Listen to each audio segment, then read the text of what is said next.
Hello there everyone and welcome to this week's episode of Mods for Monday. First off, I've been thinking of starting to take a look at other games and mod them as well. I want it to be separate away from Mods for Monday, maybe do it on something like a Friday. It's just at the moment, I want to keep this showcase just for Skyrim, mainly because I've still got so many mods to go through and I don't want to then change, like next week, change to something else. So I thought if I did a separate showcase for other games, that way we can still keep up with every Monday showing off mods for Skyrim. So let me know down in the comments below of what games you think that I should start looking at.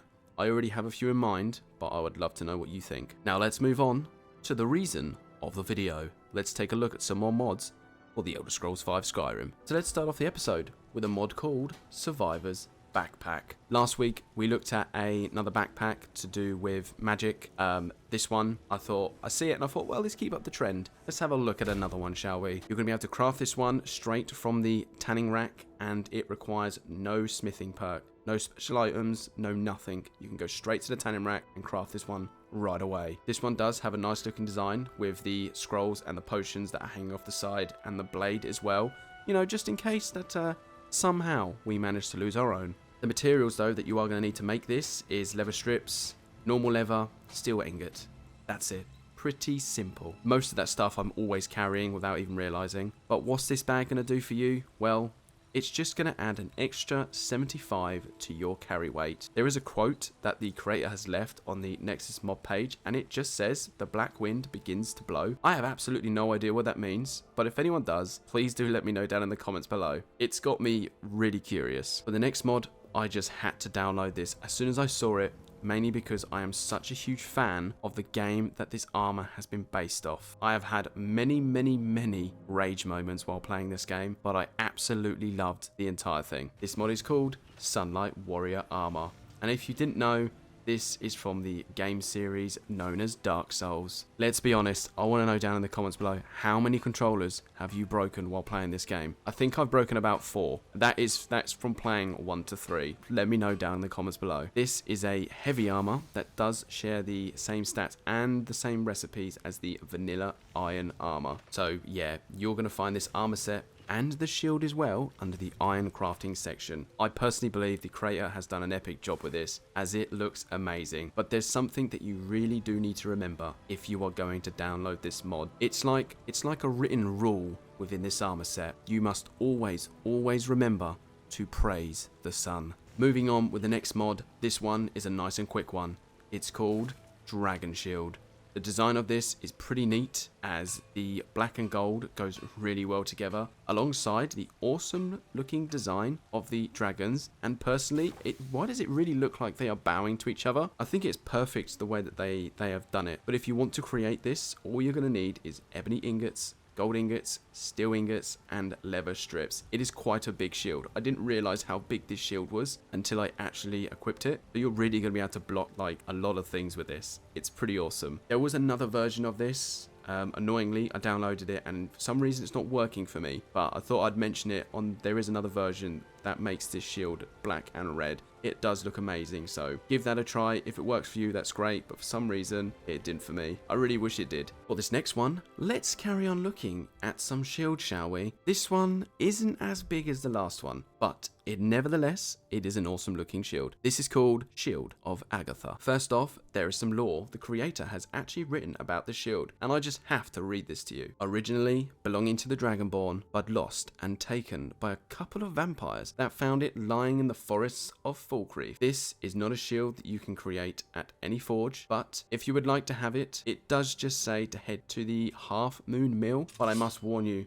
there are a couple of vampires hiding there. I didn't realize for quite some time that the owner of this mill was a vampire herself. Many a times that I had been there to get lumber, didn't realize until I actually went around and started to like properly look at the game. I love the sort of design that they've gone for it. I'm not sure if it's intended, but it sort of looks like a cross between a cross and a sword, and it's gold. The blue background complements it really well. I think overall it's a great shield. It's quite small. It would have been better if it was a bit bigger, but it's a quite nice looking thing to hang on your wall. Up next with mod number 5. Let's take another look at an immersive Skyrim mod. So this one is called Immersive Immersive Ironback Hideout. This place is located just west of Solitude up in the mountain area. So what this is going to do is it's going to change the place to, obviously as the title suggests, be more immersive, and it's going to fix a few issues around the area, like that random floating tree. There is going to be more things added to the place, like extra beds to the tents, so people don't just have to share. There is also going to be general clutter added to fill in some of those empty gaps, and some sort of rebuild to this lovely rundown house. Just not the tree that's collapsed and just gone straight for the roof. That's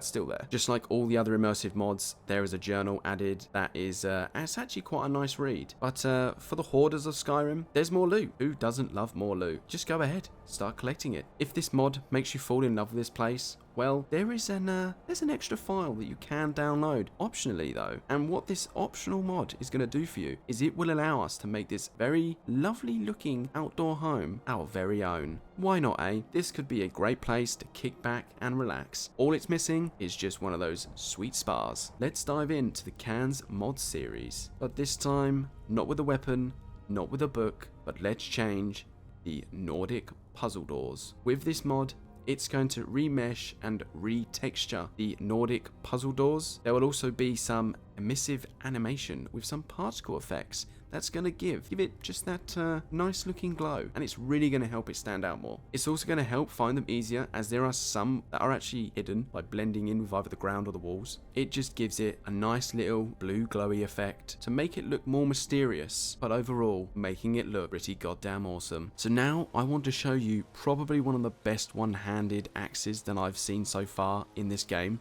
This mod is called Ebonblade War Axe. It says that this is based off the great axe of the Ebonblade from World of Warcraft. So for all you WoW fans that are watching this video, what do you think about this axe? Does it compare to the axe from WoW? Let me know. So you can craft this new weapon at the forge, and you're going to find it under the Daedric smithing category. So yes, you are going to need the Daedric smithing perk in order to start making this. This is something that I would definitely use quite a lot, especially two of them. Dual wielding this axe would be amazing. I really do like the illuminated writing on the blade. It would be really cool if you could choose the different colors and giving it meaning of like, this color means this effect, this color does this. I think it'd be pretty cool. But overall, this is an amazing weapon. This next mod I chose because I was scrolling through the Nexus mod page and my daughter actually saw what I was doing, and instantly she see the ducks. So I thought, fine, we're going to show these off. So here we are, Ducks and Swans of Skyrim. With this downloaded, it's going to add ducks and swans to the lakes and ponds that you're going to find around the game. You can even get duck breast from them as a food item, which the attributes are exactly the same as the pheasant breast. You can also prepare this food item with salt at the cooking pot to create some roast duck. They're also going to have duck feathers that you can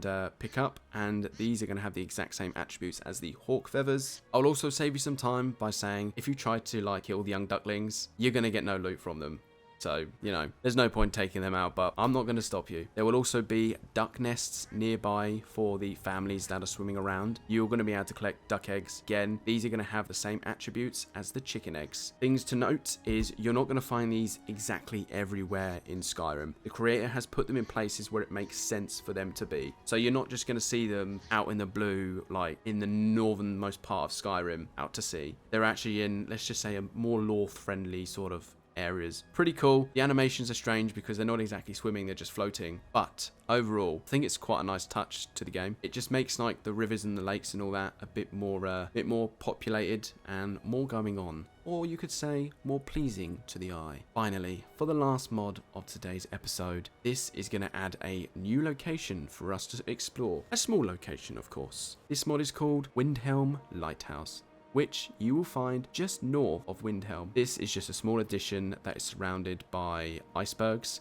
to hopefully help the oncoming boats from crashing into them or the land. There isn't much added around the outside apart from there's a small dock with containers and random loot. You're also going to find a fishing boat, wood chopping block, and a tanning rack. As we head inside, there's a roaring fire slowly cooking some of the local produce. Next to it, there is a bed, so you're going to be able to sleep in the warmth through the harshest of winters. Also, around the place is some random containers, loot, and a stockpile of firewood. There's a staircase that's going to take you all the way to the top of the lighthouse, where you can really get quite the view of the surrounding area. You're also going to notice that there is a Stormcloak officer walking around, and they've also been given a name called Isulf Sunbearer. Hopefully that is pronounced correctly. Sadly though, You can't actually talk to them, but they just stay there, and I'm assuming just to keep the fire burning so ships can see the land on the darkest of nights. There we have it, the end of this week's episode of Mods for Monday. Thank you all for watching, I really do appreciate it. Thank you to everyone who has been commenting on the videos. I am loving the interaction and talking to you all about the mods for this game. It really does motivate me to bring more and more of these videos, so thank you very much. Anyway, thanks for coming by. If you like what you see, please leave a like, consider subscribing to the channel, and I will see you all next week for another episode of Mods for Monday. Goodbye.